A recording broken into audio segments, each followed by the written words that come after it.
देशवासी लोकनि के वास्ते सबसँ नीक खबर आयल अछि।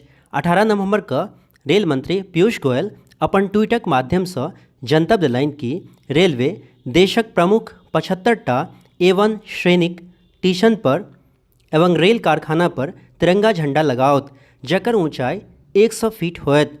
रेल मंत्री कहलनि जे देशक गौरव एवं सम्मानक प्रतीक हमरा लोकनि के राष्ट्रीय ध्वज तिरंगा 75टा प्रमुख A1 श्रेणीक रेल परिसर एवं कारखाना में गर्व से लहराओत।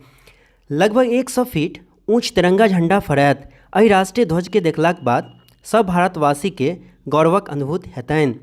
एहि योजना के अंतर्गत मिथिला में भागलपुर एवं दरभंगा स्टेशन के संगहि पटना, गया एवं छपरा स्टेशन शामिल अछि।